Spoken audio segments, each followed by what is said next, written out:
Hello student, आज की video में स्टार्ट कर रहे हैं नाइलॉन 66। नाइलॉन 66 क्या होता है इसके बारे में हम आपको बता रहे हैं। इसका इंट्रोडक्शन पहले आप देखिए। Nylon 66 is a type of polyamide और nylon 66 nylon 66 is made of two monomers, each containing 6 carbon atoms, hexamethylene diamine and adipic acid. Nylon 66 is synthesized by polycondensations of hexamethylene diamine and adipic acid. Equivalent amount of hexamethylene diamine and adipic acid are combined with water in a reactor. Hindi में हम इसे कह सकते हैं कि nylon 66 polyamide या nylon का एक प्रकार है। नाइलॉन 66 दो एकलकों यानी हेक्सामेथाइलिन डाइएमीन और एडिपिक एसिड से बनता है, ठीक है, जिसमें प्रत्येक में 6 यानी 6 कार्बन पाए जाते हैं, कार्बन एटम। नाइलॉन 66 हेक्सामेथाइलिन डाइएमीन और एडिपिक एसिड के पॉलीसंघनन कराते हैं, उसके द्वारा हम संश्लेषित करते हैं, ठीक है। कहा जा सकता है कि रिएक्टर में जो पानी के साथ हेक्सामेथाइल डाइएमीन और एडिपिक एसिड को बराबर मात्रा में मिलाया जाता है, तो उसके लिए क्या करते हैं, पॉलीसंघनन द्वारा हम संश्लेषित करते हैं, सिंथेटिक बनाते हैं, ठीक है। इसका जो फार्मूला होता है नाइलॉन 66 का,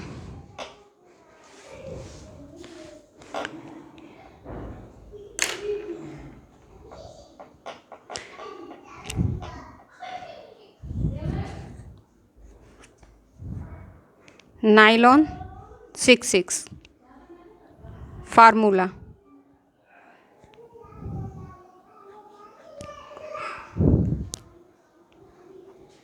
ओ डबल बॉन्ड, इस तरीके से कुछ इसका फार्मूला होता है।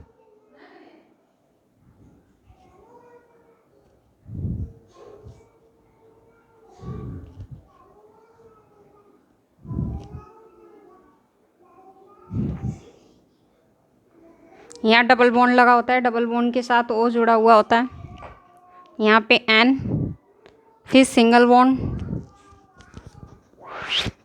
सिंगल बॉन्ड, सिंगल बॉन्ड, फिर यहाँ सिंगल बॉन्ड लगाते हैं हम, यहाँ भी सिंगल बॉन्ड, सिंगल बॉन्ड, ये एन एच,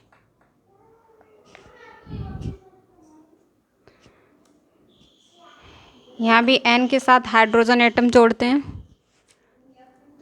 सफिक्स में यहाँ एन रहता है, ठीक है। ये क्या हुआ फॉर्मूला किसका, नाइलॉन 66 का, ठीक है।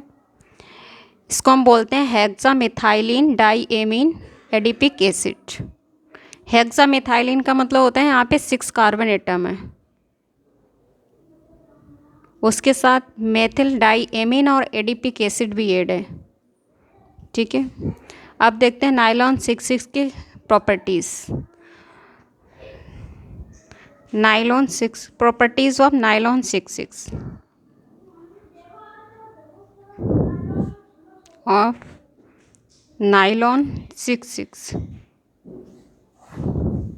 क्या होती है नाइलॉन 66 की प्रॉपर्टीज़, यानी गुण क्या होते हैं, क्या गुण पाए जाते हैं नाइलॉन 66 में। एक तो हमारा जो हम कह सकते हैं कि high mechanical strength, high mechanical strength, hardness and toughness, इसके लिए यूज कर सकते हैं, हिंदी में इसे बोल सकते हैं उच्च यौगिक शक्ति और कठोरता। इसके गुड फैटिग रेजिस्टेंस भी होते हैं, यानी उच्च यांत्रिक डैम्पिंग क्षमता भी होती है इसमें। हाई मैकेनिकल डैम्पिंग एबिलिटी भी होती है, जिसे कह सकते हैं अच्छा फिसलने का गुण भी होता है। गुड सील्डिंग प्रॉपर्टीज़ भी होती हैं। उत्कृष्ट बियर प्रतिरोध होते हैं। Excellent wear resistance, good electricals, insulting properties, good resistance to high energy radiations, जिसे हम कह सकते हैं गामा किरणें, जो एक्स किरणें होती हैं। गामा किरणों को ही हम एक्स किरणें बोलते हैं। इनका काम क्या होता है, ये उच्च ऊर्जा विकिरण के लिए एक अच्छा प्रतिरोध है। जो एक्सरे होते हैं वो उच्च ऊर्जा विकिरण के लिए अच्छा प्रतिरोध होते हैं। गुड मशीनबिलिटी होती है, इनमें अच्छा मशीनीकरण का गुण पाया जाता है। नायलॉन 66 में नायलॉन 66 एक अच्छी क्वालिटी का पॉलीमर है, एंड इसका जो अनुप्रयोग होता है नायलॉन 66 का, वो कहाँ किया जाता है, तो हम कह सकते हैं एप्लीकेशंस ऑफ नायलॉन 66 कहाँ होता है। Number first, it is a light material, so it is used in parachutes. ये एक, हम ऐसे भी कह सकते हैं, ये एक बहुत हल्की सामग्री है जिसका प्रयोग पैराशूट में किया जाता है। पैराशूट्स जो बनाए जाते हैं उसमें नायलॉन 66 का यूज किया जाता है। And it is waterproof in nature, so it is also use to make swimmer wear, यानी ये प्रकृति से वाटर प्रूफ ही है, इसलिए इसका उपयोग स्विमर वियर बनाने में भी किया जाता है नायलॉन 66 का। And having a high melting point make it more resistance to heat and fractions, so it is stability to be used in airports, office and other palace which are more liable to wear and tear। Hindi में हम इसे कह सकते हैं, जैसे जो इनके गलनांक होते हैं, गलनांक होने से ये गर्मी और घर्षण के लिए अधिक प्रतिरोधी हो जाते हैं। इनका जो गलनांक और घर्षण होता है वो गर्मी की वजह से अधिक ही प्रतिरोधी हो जाते हैं, इसलिए ये हवाई अड्डों, कार्यालयों और कई जगहों पे इनका उपयोग किया जाता है। ठीक है, नेक्स्ट इसका जो एप्लीकेशंस है वो being waterproof in nature, it is used to make machine parts. ये कैसे, ये प्राकृतिक जल रोधी हैं और इनका जो प्रयोग किया जाता है वो मशीनों के पुर्जे बनाने के लिए किया जाता है। ठीक है, अगला पॉइंट है, it is also used for making year bags, carpets, ropes etc। इनका उपयोग एयर बैग बनाने में भी किया जाता है, कालीन बनाने में भी किया जाता है, रस्सी बनाने में भी किया जाता है, और बहुत सारे ऐसे प्रोडक्ट्स होते हैं जिनमें इसको मेकिंग करने के लिए यूज़ किया जाता है। ठीक है, ये हमारा नायलॉन 66 था। नायलॉन 66 का जो गलनांक होता है वो उच्च होता है, मतलब जिसे हम बोलते हैं हाई, एंड घर्षण एंड इसकी जो डेंसिटी होती है वो भी हाई होती है, और घर्षण इसमें ज़्यादा पाया जाता है, इसीलिए ये प्रतिरोधी होता है। रेजिस्टेंस, फ्रैक्शंस एंड स्टेबिलिटी भी होती है, ज़्यादा होती है। नायलॉन 66 का प्रयोग मैंने आपको बताया कहाँ कहाँ करते हैं, किस किस जगह उसका यूज होता है, और इसकी क्वालिटी क्या है, इसमें क्या क्वालिटी पाई जाती हैं। एंड इसका जो इसमें ये है कि ये विद्युत का कुचालक है, ये लाइट से क्रिया नहीं करता है, लाइट से क्रिया नहीं करता है। ये अगर विद्युत के तार यानी इलेक्ट्रिसिटी के जो वायर होते हैं उनमें ये लगाया जाता है, इसीलिए क्योंकि ये इसके ऊपर जो कवर होता है, जो इलेक्ट्रिसिटी के जो वायर होते हैं उनके ऊपर ये नायलॉन 66 का ही मतलब जो कवर होता है वो लगा हुआ होता है, क्योंकि ये जो विद्युत से यानी इलेक्ट्रिसिटी से रिएक्शंस नहीं करता है। ठीक है।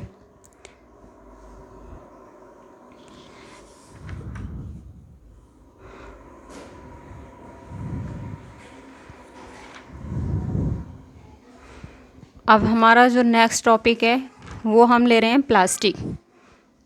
ठीक है।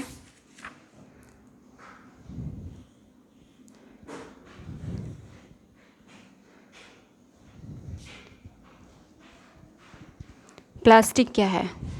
प्लास्टिक शब्द है यानी इसका जो गुण है प्लास्टिसिटी से ही लिया गया है, जिसका अर्थ होता है कि बिना टूटे आकार के बदलने की क्षमता कह सकते हैं हम इसको, या फिर हम इसको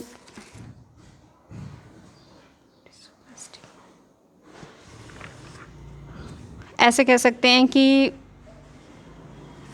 plastic the properties of plastic depend on the chemical compositions of the subunits, the arrangement of the subunit and the processing methods। ये प्लास्टिक के गुण होते हैं जिसे बोलते हैं प्रॉपर्टीज। ठीक है। All plastic are polymers but not all polymers are plastics, यानी plastic polymers constants of chains of linked subunit called monomers. If identical monomers are joined, it forms a homopolymer. Different monomers linked from copolymer. Homopolymer and copolymer may be either strand chain, branches chain। हम कह सकते हैं कि हिंदी में इसका जो अर्थ निकलता है वो होता है कि प्लास्टिक के गुण सभी यूनिटों की रासायनिक जो स्ट्रक्चर होता है इन सब यूनिटों की व्यवस्था और प्रसंस्करण विधि पर ही निर्भर करता है। सभी प्लास्टिक क्या हैं? बहुलक हैं, पॉलीमर हैं, लेकिन सभी बहुलक प्लास्टिक नहीं है। ठीक है। सभी प्लास्टिक बहुलक हैं, पॉलीमर्स हैं, बट सभी polymers is not plastic. Plastic बहुलकों से जुड़े सब यूनिट की श्रृंखला होती है जिसे एकलक कहा जाता है। एकलक का मतलब सिंगल। यदि समान एकलक मिलकर श्रृंखला बनाते हैं तो इन्हें समांगी बहुलक कहा जाता है। समांगी का मतलब समझ रहे हो आप लोग, जिसमें समान क्वालिटी का पॉलीमर पाया जाता है। और जब डिफरेंट एकलक होते हैं वो मिलकर अगर हम एक चैन का निर्माण करते हैं यानी चैन बनाते हैं तो इन्हें सहबहुलक कहा जाता है। सहबहुलक का मतलब कोपॉलीमर, यानी आपस में मिलके अलग अलग छोटे छोटे टुकड़ों को एक बड़ा सा कोई प्रोडक्ट बनाना या तैयार करना, उसको हम कह सकते हैं को। तो यहाँ पे कोपॉलीमर तैयार कर रहे हैं तो इन्हें सामग्री बहुलक कहा जाता है। समांगी बहुलक कहा जाता है। समांगी बहुलक और सहबहुलक एक जो स्ट्रेट चैन एंड ब्रांचेस चैन वाले दोनों ही हो सकते हैं, या तो वो स्ट्रेट चैन बनाएंगे या फिर वो ब्रांचेस चैन ही बनाएंगे। दो में से एक चैन का ही मेकिंग करेंगे। ठीक है।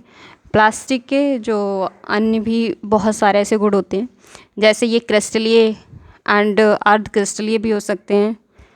प्लास्टिक आमतौर पे ये हीटिंग और बिजली के मतलब इलेक्ट्रिसिटी के, पहले मैंने बताया था कि जो ऊष्मा होती है हीटिंग होती है एंड इलेक्ट्रिसिटी उसका कुचालक होता है, वो रिएक्शंस नहीं करता है इलेक्ट्रिसिटी से। एंड ग्लासी जो पॉलीमर्स होते हैं वो हार्ड होते हैं। जैसे हम आपको यहाँ पे एक एग्जाम्पल बता रहे हैं, जैसे पॉलीस्टाइरीन होता है वो ग्लासी पॉलीमर में आता है। एंड पॉलीमर की जो पतली जो फाइबर्स चादरें होती हैं जैसे पॉलीथीन, इनका भी यूज़ किया जाता है। एंड लगभग सभी प्लास्टिक खींचने पर बढ़ती हैं, ये तो पता ही होगा, लेकिन बल हटाने पर ये वापस पुनः अपनी स्थिति में आ जाती हैं। तो इस स्थिति को क्या कहते हैं? जैसे आपने कभी कभी क्या बच्चे ज़्यादातर करते घर पे देखा होगा कि रबड़ हाथ में ले लेते हैं और उसको खींचते हैं। जब खींचते हैं तो वो तन जाती है, और लेकिन जब उसको छोड़ते हैं तो पुनः अपनी स्थिति में आ जाती है। तो इसको हम बोलते हैं क्रीप। उस स्थिति को क्रीप बोलते हैं। प्लास्टिक एक ऐसा प्रोडक्ट है जो काफ़ी लंबे समय तक चलता है। इसकी जो दीर्घ आयु होती है एंड इनका जो अपघटन होता है, वो अपघटन की दर, मतलब जो पिघलने की दर होती है वो कम होती है। बहुत हल्के हल्के, बहुत ही, मतलब इनका जो रिएक्शंस होता है वो बहुत धीमी क्रिया में करते हैं, हल्की क्रिया में करते हैं। एंड प्रॉपर्टीज़ ऑफ इनके जो प्रॉफिट क्या हैं, प्लास्टिक के प्रॉफिट, इनसे हमें क्या प्रॉफिट मिलता है? तो प्लास्टिक का एक तो प्रॉफिट ये है, लाभ ये है कि इनका वज़न कम होता है एंड ये आसानी से हम इन्हें मोल्ड कर सकते हैं। एक तरीके से कह सकते हैं जो फोल्ड करने का तरीका होता है, कहीं भी उठा के रख सकते हैं। एंड इनकी जो सामर्थ्य, तान्यता जिसे हम कह सकते हैं, वो कम होती है। स्ट्रेंथ, डाइलेक्ट्रिक स्ट्रेंथ जो होती है वो कम होती है, यानी पुअर कंडक्टर्स, या ऐसे कह सकते हैं plastic are usually poor conductors of heat and electricity.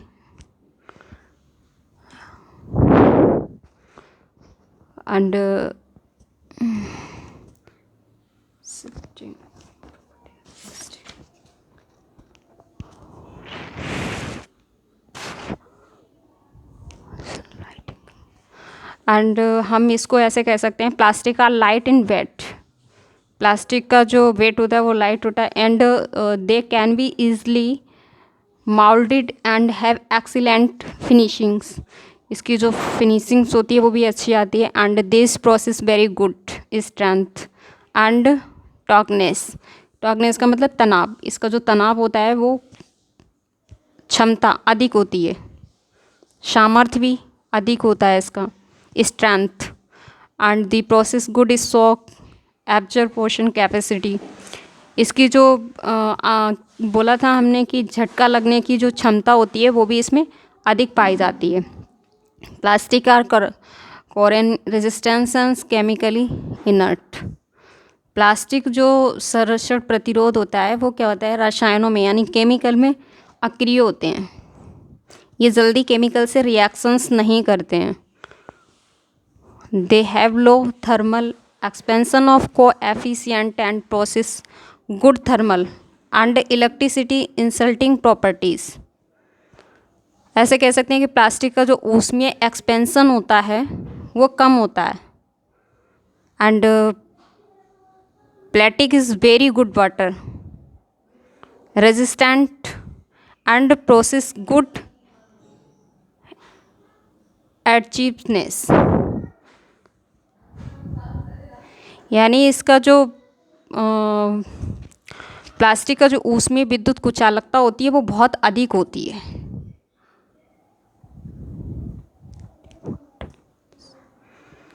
And plastic bottles can be reduced and restored over again and again.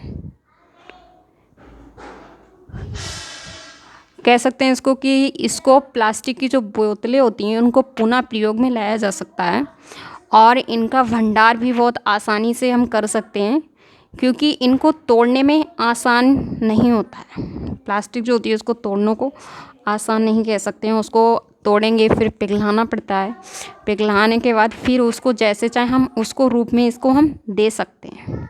भंडार आसान होता है, पुनः प्रयोग में लाना इसको आसान कर सकते हैं, बट तोड़ना इसको आसान नहीं होता है। ठीक है। Plastic is used for building, construction, electronics, packaging, glass vapour and transformation industries. और कहाँ यूज़ करते हैं हम इनका? बिल्डिंगों में, विनिर्माण में, इलेक्ट्रॉनिक्स में, पैकिंग में एंड संचालन उद्योगों में भी यहाँ हम इसको यूज़ कर सकते हैं। इसकी जो केमिकल रेजिस्टेंस होता है वो ज़्यादा नहीं होता है and plastic are use to produce another products. यानी हम कह सकते हैं कि इसका जो यूज होता है वो और भी हम बहुत सारे प्रोडक्ट्स में यूज़ कर सकते हैं जो आसानी से बनाए जा सकते हैं। Use to reduce soil and wind erosion में भी हम कर सकते हैं, वाइंड में भी कर सकते हैं, सॉइल में भी। ठीक है, इसकी स्ट्रेंथ होती है वो बहुत अधिक होती है, ड्यूरेबिलिटी होती है वो भी बहुत अधिक होती है। ये थे हमारे एडवांटेज एंड डिसएडवांटेज प्लास्टिक। अभी तो हमने आपको एडवांटेज ऑफ प्लास्टिक के बताएं, लेकिन डिसएडवांटेज ऑफ प्लास्टिक आप बता रहे हैं। तो डिसएडवांटेज क्या होते हैं प्लास्टिक के? ये प्लास्टिक इज़ सॉफ्ट। जो हमारा पहला पॉइंट है डिसएडवांटेज के, इसकी हानियाँ क्या है कि प्लास्टिक एक तो सॉफ्ट होती है, के यूज़ कैंसर। प्लास्टिक होती है वो कैंसर का भी कारण बन सकता है। ठीक है, प्लास्टिक डिफॉर्म अंडर लोड, अधिक लोड पर इसकी आकृति भी बदल सकती है। Disadvantage of plastic are low heat resistance and poor ductility. ये अधिक ऊष्मा सहन नहीं कर सकता है। अगर इसमें हम अधिक हीटिंग करेंगे तो ये ऑटोमेटिक अपने आप पिघलने लगेगा, इसीलिए इसको हीट की कम आवश्यकता होती है। Produce toxic fume when it is a Brunt, यानी ये ज्वलनशील भी हो सकता है। It is recycling process but is very costly. ये रिसाइक्लिंग विधि भी है, इसको हम बार बार इसको हम कर सकते हैं, लेकिन ये विधि कुछ कह सकते हैं वेरी कॉस्टली नहीं है, बहुत अधिक महंगी नहीं है जिसे हम नहीं कर पाएँ। हम इसको घरेलू तौर पे भी यूज़ कर सकते हैं एंड खुद भी इसका हम प्रयोग करके देख सकते हैं, कॉलेज में, घर पे भी। ये प्लास्टिक के डिसएडवांटेज थे एंड इसका जो प्रयोग था वो तो पता ही है, आजकल मार्केटों में चल ही रहा है। प्लास्टिक का तौर हर जगह यूज़ किया जाता है। प्लास्टिक की डिमांड वैसे भी बहुत ज़्यादा है। प्लास्टिक के बर्तन, स्टॉकिंग, बहुत सारी प्रोडक्ट्स ऐसे होते हैं जो प्लास्टिक के बनाए जाते हैं। ठीक है, चेयर्स, टेबल्स, स्टैंड, ये सब प्लास्टिक के ही हैं। लेकिन हाँ, वो एक अलग चीज़ है कि किस क्वालिटी का प्लास्टिक यूज़ कर रहे हैं वहाँ पे, कि नायलॉन 6 का यूज़ कर रहे हैं या टेफ्लॉन का यूज़ कर रहे हैं या पीवीसी का यूज़ कर रहे हैं। ठीक है, ये था हमारा प्लास्टिक के लाभ, गुड एंड हानियाँ, और प्लास्टिक क्या है ये इसके बारे में था। आज का टॉपिक हम यहीं पे फिनिश करते हैं।